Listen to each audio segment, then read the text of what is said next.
What's going on, guys? Matty G back here with you on Football with Flags. Thanks so much for joining us as always. Today's video is all about the group stage predictions we have for the women's Olympic football competition coming up, starting tomorrow, actually. So sit back and join us while we take you through these predictions.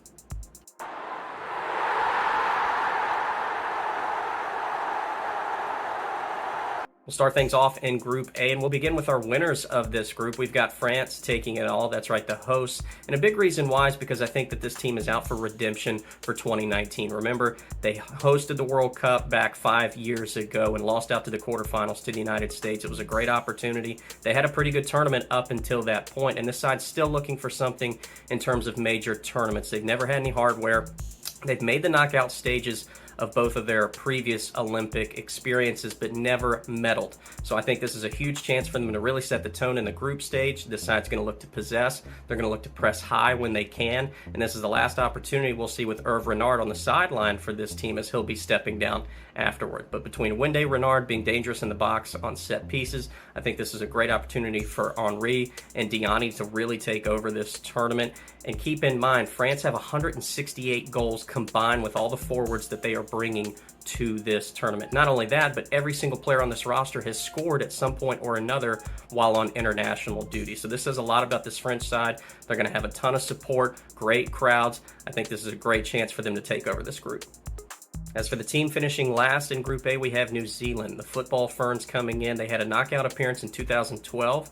They picked up their first ever World Cup win last summer, which is certainly impressive, but they haven't had very many signature wins as of late. They've put up some good results against Oceania sides and some others that they see often kind of in their own territory, but I worry that with the talent that these other teams have, they'll be able to not only create good opportunities in front of goal, or as many as the other sides, but actually convert them as well. They're going to need a really sturdy back line with Katie Bowen and others stepping up now that Allie Riley, their captain, is out due to injury. This would have been her 5th Olympics, but hopefully this whole ordeal with this drone over their training session, maybe something to do with Canada and their coaching staff as well, might add a little extra juice or motivation to this New Zealand side to really step up. I think they're going to be super competitive. I'm just not 100% sure they'll make it out of the group.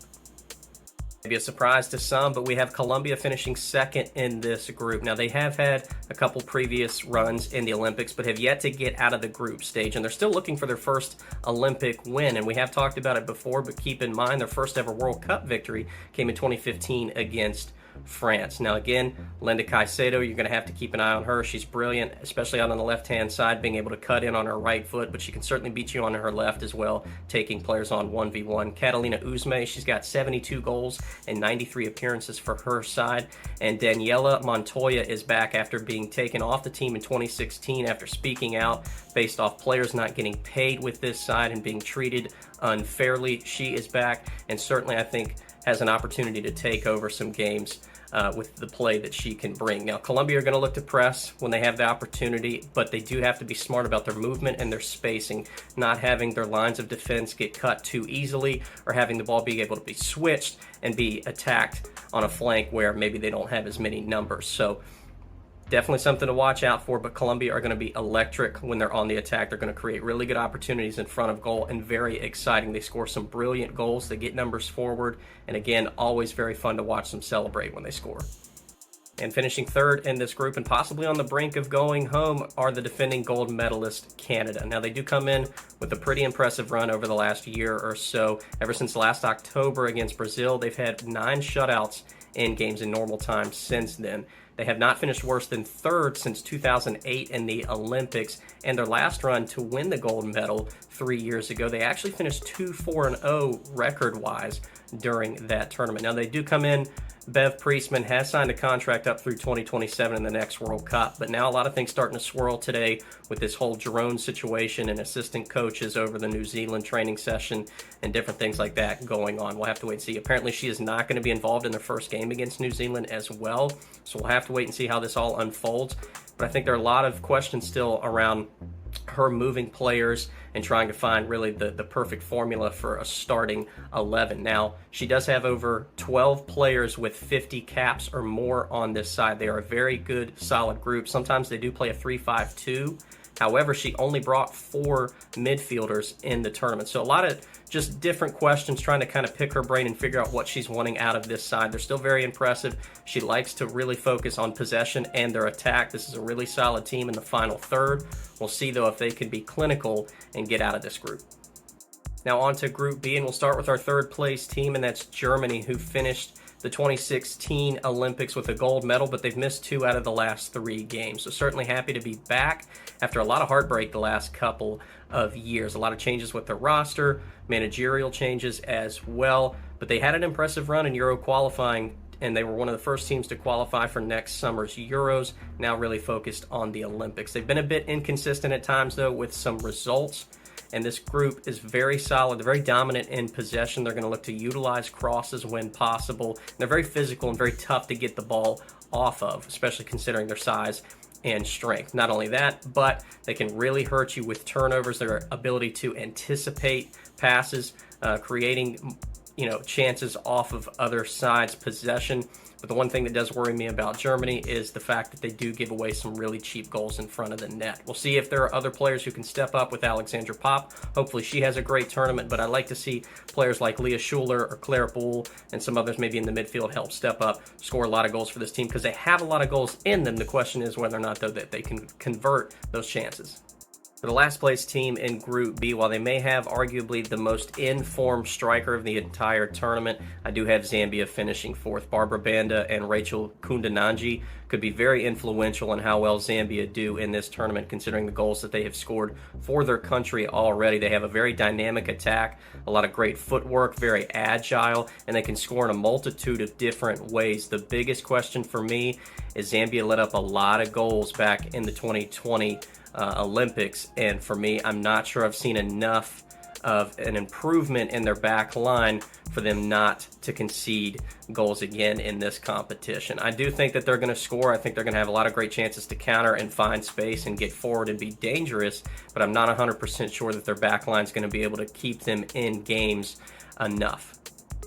Finishing first in this group, I do have the United States, despite the fact they have struggled to be clinical as of late in some friendlies and games coming up to this point, but still trying to get into the system that Emma Hayes is instilling with this squad. And she's been very honest going forward just about that, people shouldn't just expect that this side should get on the podium or go win gold, or that it's just going to be this breeze the way it maybe some people have considered it to be in the past. Now, they do have a dynamic attack with Lynn Williams, Trinity Rodman, Sophia Smith, and I'm really excited to see Mallory Swanson back in this after missing last summer. Again, Rose Lavelle, Lindsay Horan, and others are going to be very important in their attack and control of games. Also, I am still a little skeptical of their back line. They do have a lot of experience, but I'm just not 100% sure that they're going to be able to keep clean sheets the way maybe we've seen them do in the past, or at least be as strong and difficult to get by the way we've seen other back lines be before.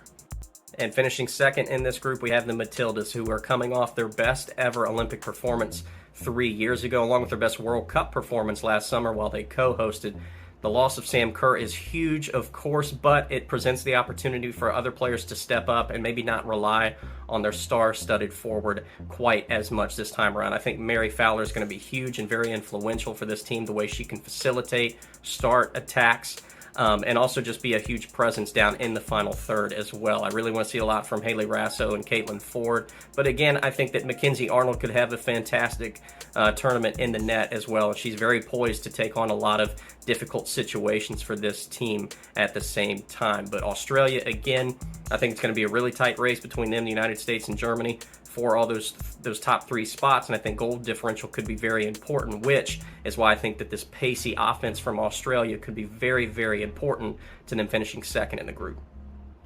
Now on to Group C, and we have Spain taking the top spot, and it's really difficult to think that they're going to finish anywhere else considering how well they've been able to finish as of late. They have given away some poor goals in Euro qualifying and other games that they've played, but they've still been so clinical in front of goal. And I think a big reason why is because with their possession, they've been able to smother teams inside of their own half and force them to switch off. It's very difficult to defend without the ball for so often, and the way Spain can break teams down with the options that they have all over the place are just too much. With Bonmati pulling the strings, you've got Alexia Putellas, Salma, Jenny Hermoso, you've got Olga Carmona getting up on the left-hand side as their left back, but I do think that that could pose a bit of a weakness for this side, is them getting overloaded too much in different areas of the field when they are in possession in the other team's half. So they're going to have to be smart about not giving the ball away in key areas, because that could turn into space and opportunities to counterattack for other sides.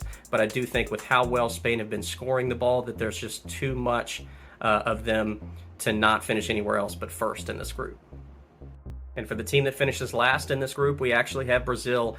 And a big reason why is because of their roster. While they're very, very talented, don't get me wrong, I'm just not 100% convinced that this side's going to be able to do it. They have had some good results as of late. They've qualified for every single Olympics up to this point. But for me, they are leaving a lot of goals behind, with whether it's talking about Debinha or Zenerato, Christian, some others. Again, I know that this Brazilian side didn't get it done and got knocked out of the group stage in the last World Cup, but I'm not sure between Marta, Adriana, and some others that they're going to be able to get past such a difficult group, especially when you talk about Spain and Japan and their technical ability that they have. I think it's just going to be too much with how much Japan and Spain want to have the ball, and then you look at how good of a Nigerian side that this is too, and how hungry they are to get to the knockout stages. I just think that this poses a really difficult test for Brazil, and so that's why I have them finishing fourth.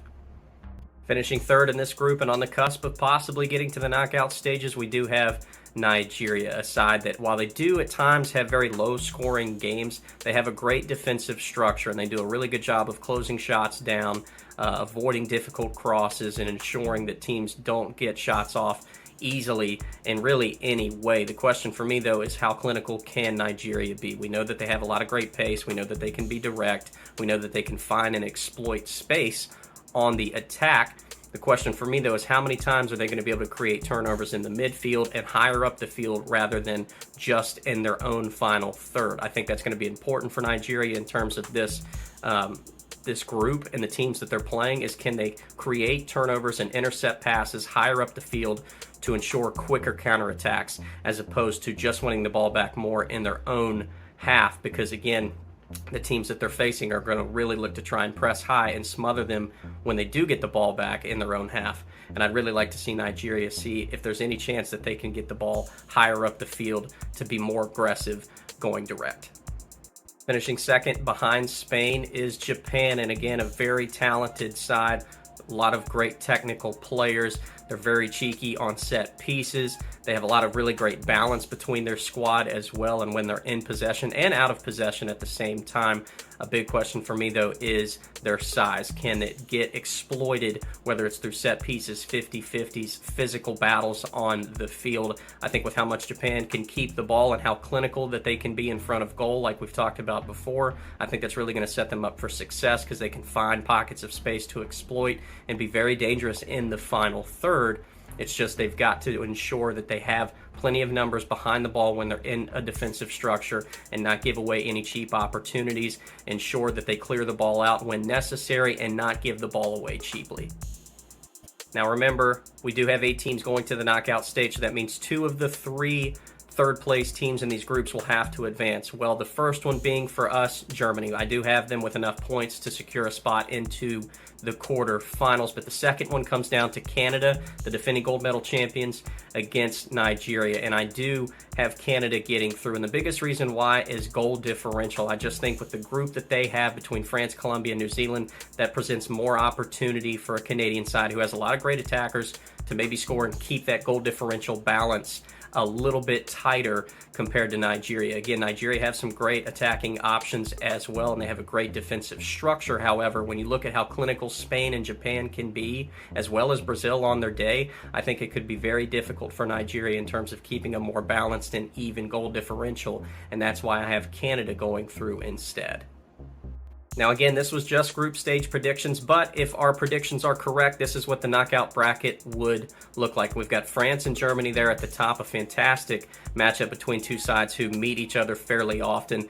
And again, I think this is a huge chance for France to get some revenge on Germany, who have been able to knock them out of some competitions in recent years. Moving down the line, Spain versus Canada would be phenomenal. Your defending World Cup champions versus your defending Olympic champions would be a great battle. Then the United States versus Japan, we know always puts on a good show. It's been 2 World Cup finals.